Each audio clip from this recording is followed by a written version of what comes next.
Welcome everybody to 2021. Today on the Landlord Coach Daily Show, we're going to talk about why I don't specifically give tips and tricks on landlording. We're going to talk about it today on the Landlord Coach Daily Show. Let's drop the needle. Let's get it going. 5, 4, 3, 2, 1, 0, ignition, liftoff.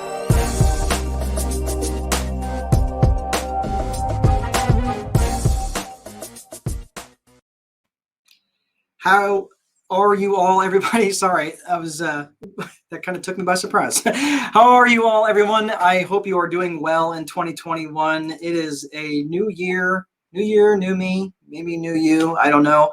I don't really go for New Year's resolutions. I just kind of love the start of the new year because it is a fresh start for a lot of people, and I like to help them out as much as I can. So today, I want to talk about something that I've been asked along the way, and I get this question quite often as to why I don't give out specific rental tips and tricks. And of course, it warrants a story. I have always had this innate desire to teach or to coach or just to help others. Even when I was younger, I remember I loved being able to show someone how to do something and then watching them do it and watching them progress. Now, I will tell you, in my younger days, that was a lot more about probably ego. I don't know that I was necessarily doing it for the right reasons. Maybe more to be a little bit more self-righteous, that I knew something more than they did. And certainly there was a component to that even well into my adult years. But eventually, I also recognized about how much I learned by doing that, how much I would grow by showing someone else something. So quite often, there was a lot of times I found myself teaching something that maybe I only had partial knowledge of, and I would fully admit, back in the early days, I wouldn't fully admit this, but I would fully admit now, hey, look, I only know a piece of this. So I'm going to teach you what I know. And in that process of teaching, and I think any educator that's watching this can say the same thing, but in that process of teaching something, you learn a little bit from that as well, right? And in my days, I know there's a few of my former karate students on here. In my days when I used to teach karate, and this was even before I was a black belt, that when I would teach, I would get better because I had to know the material that much better. I had to know all those, whatever there was, techniques or kicks or, forms or, whatever it was. I had to know that stuff so well because they were going to be asking me questions on how to make sure that this stuff worked, right? Well, that was really unnerving because there was just times I flat just didn't know. Or if they would ask a specific question like, well, why are we doing it this way and not this way? I didn't always have an answer for it. And sometimes, especially when I was younger, I would see that almost as an attack on my on my soul. So, and I didn't always handle that the best, especially when I was younger. I'd like to think that I've grown a little bit since then, and that now I'll just say, you know what, I don't know. Let me think that through. But now I feel like I've got such a good base in terms of where, when I am teaching something, I usually don't go wander too far off the yellow brick road. But it was interesting today because I was in an online Bible study that I've never really been part of those. I always thought that was just something for like a bunch of like super super religious people who just had it all figured out. And then I was in this group and I was like, oh my gosh, these guys are just as screwed up as I am. Not really, they're really good guys, but they were having the same problems I was, right? And I was thinking, holy crap, like this is really cool. And the guy who started the group today, he admitted, look, this is not something I normally do. This is way outside my comfort zone. So I'm just kind of winging it here. And I was like, man, that's super cool. Like, I don't know that I would have the courage. And I certainly don't know enough about the Bible to even try to teach that or anything from it. I can only give my takeaways. But I really give this guy a lot of credit for going outside his comfort zone, right? So bringing this back as to why I don't give rental tips and tricks. So it's not from a desire of not wanting to help people. Like I'll give you a great example. This one guy, we were in a local, it was a local real estate investors group. It was right here in town, and it was just maybe 5 or 6 of us at the time, and all of us were had owned property, whether we were landlords or rental property operators or whatever you want to call us. We were in various stages of that. At the time, I had quite a few units. I think I was closing in on 30 units by myself at the time. So I definitely had the most in the room, and people would ask, they'd ask different things. And this one guy took me by the side. He's like, man, how do you get your tenants to pay rent on time? If I can just get that one thing, figured out, could you just, help me? Right. So I really wanted to help this guy. So we spent probably the next 30 to 45 minutes, walking through this, and here's what you do that. And, I was giving him all this tactical bottom up stuff. And it was some of my best stuff. Like I did not mind helping the guy, even though he was technically my competitor. I really didn't mind helping the guy out because I could tell that he was struggling, and I could tell that in his heart, he was really needing some help. So, we went through this whole thing, and he's writing stuff down. He's like, man, this is really good, and we go through the whole thing, and he goes, he's like, I'd go implement all this stuff and, whatever else it is. Right. So I didn't see him for a while. I didn't see him the next month, but I saw him the month following. I think it had been a little bit. So I couldn't wait to see him again because I wanted to ask him, man, how are things going? Like thinking, recognizing that he didn't get to where he was overnight. He wasn't going to be able to fix this overnight. So I was asking him, I couldn't wait to see him. Finally, I was like, man, how are things going? And he's like, oh yeah, well, about the same. I'm like, about the same? What do you mean, man? Like, well, we talked about, we legit talked about all these different things that you knew were going to help you. Why did you not implement it? Are you not doing it right? How is this not working?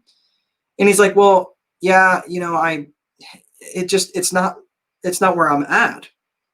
And I recognized, he's like, you were talking about this stuff about, getting to pay online. He's like, I don't even have a website. And, then I thought I was going to have to get a website, and I don't even have property management software and all this other stuff.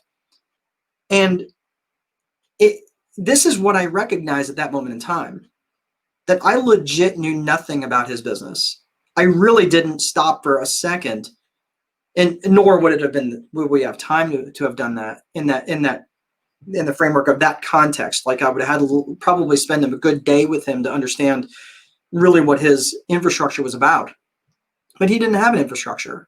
He didn't have any sort of processes or anything like that. I mean, he was running everything off of Excel spreadsheets from his spare bedroom in his house. And it made me stop and think for just a second, something that I had heard right around that time. And I never stopped to think it for a second, because again, at that point I was like, yeah, look at me. I'm the one with all the answers. But I think I really wanted to maybe impress the guy a little bit. Maybe I just wanted to say, because he was a little bit older than me.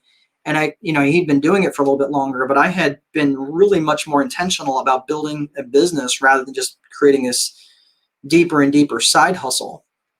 And he still worked a job. I mean, I think he maybe had 12 or 15 units at that point in time.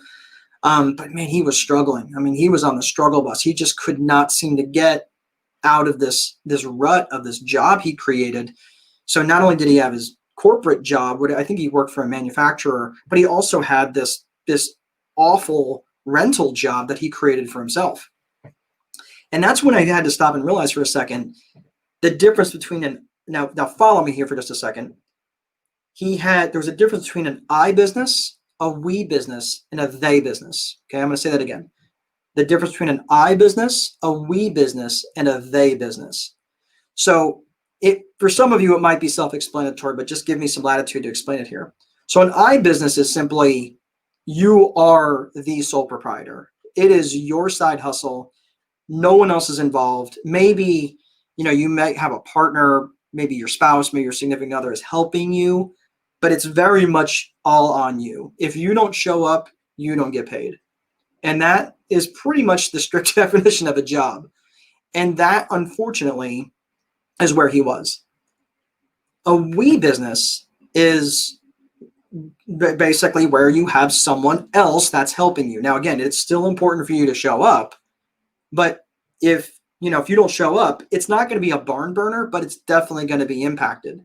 So it might be a we business might include you and one or two or three other people, right? But you're still absolutely integral to the running and functioning of that organization. You still have a job, right? In an I business, you have a job. In a we business, you still have a job. But in that third jumping the shark thing, right, that where you make that transition into a they business. Now that's where a lot of people struggle. And I'll be honest with you, that's where I struggled huge, is getting to that they business where they were running things and I was still involved, but my day-to-day decision making was not absolutely necessary to the functioning of that business. So the I business and the we business, most people get stuck at the I business, especially in the rental business, because they don't ever treat it like a business. It's this rental operation, it's this side hustle, and they're just worried about buying more rental units rather than ever putting infrastructure and processes in place so the existing units can run and they can continue to buy more, right? And I would also make the argument that the operation of a rental business is also a different business than the accumulation of rental properties. That's a different business. And if you don't do that business well, this business over here is not going to run well. And if you're not running this business well, you're not going to have time to do the accumulation, right? So I think my biggest revelation through this whole thing was I never stopped for long enough to ask him, or at least recognize if he was in an I business, a we business, or a they business. Because I was transitioning at that point when I was answering the question, I was pretty well transitioning from a we business to a they business. I mean, I was starting to make that transition, but it was definitely not an easy time for me, but it was definitely one of those things where I was way further down the path than him. And I was telling him about an infrastructure and I was telling him about processes that he was not anywhere near ready for. So let me go bring this back to the original, why don't I give rental tips and tricks? Honestly, I think it would be irresponsible. I think it would be really irresponsible of me to start saying, well, this is how you do this and that for your business, thinking that's gospel. And someone takes that information without any sort of context about any sort of other filling in the background of it, not knowing that I'm teach the VIP method, which is top down, which is strategic, which is about establishing a vision for what you want in your life first, and then putting the infrastructure in place, and then putting processes in place that run that infrastructure that stays in alignment with your vision, right? If someone were to view this video or that video, for example, in isolation and say, oh, well, that's the way the landlord coach told me to do it. Well, if they viewed that one video in isolation, not knowing everything else that I talked about, that would be irresponsible. I could be sending someone down a path that's not good for them. So, and the other thing is that there's no shortage of people who are going to give you advice. There's no shortage of, Google searches and YouTube videos abound with all sorts of advice about how you should do X, Y, or Z. There's no shortage of that. So you can get that stuff anywhere. I'm always looked at this a little bit more strategically from a top-down perspective, because I don't want to give you just an aspirin for your headache if you've got a freaking brain tumor. Like, okay, it might take the pain away for a little while, but why not fix the fundamental problem rather than just fixing the symptom? So that's why I look at it that way. So that is all based on the book that I wrote, The Time Wealthy Investor 2.0. So let's, that's really all I have for today. Let's go ahead and wrap that up and see if there's anybody that's watching the show today. I don't know why, let's see, Facebook's being a little slow. See if we have anybody out in different areas, and let's see. So Well, it looks like I'm not showing anybody up on Facebook. Well, anyway, that's all I have for 2021. I was going to ask some people if you could tell me what you've got going on in 2021 so far. And I love hearing from you guys. I would love, here's Keith Anderson. Okay. They do the business, so I can do more podcasts with Keith. Right. That's right. Very good, Keith. Well, and we will certainly do some more. That was fun the other day, having you on the show, Keith. I appreciate that. And so Kathy and Paul Stankiewicz, good to see you. I know that you guys are. I can send you guys some snow down in Vegas if you're interested, but you guys don't seem to be interested in any of the snowfall that we had here. It was actually pretty the other day because we didn't have to go anywhere. But anyway, that's all I have for today. All right. Well, if you guys are interested in actually getting a free copy of the Time Wealthy Investor 2.0, all I ask is that you pay for shipping.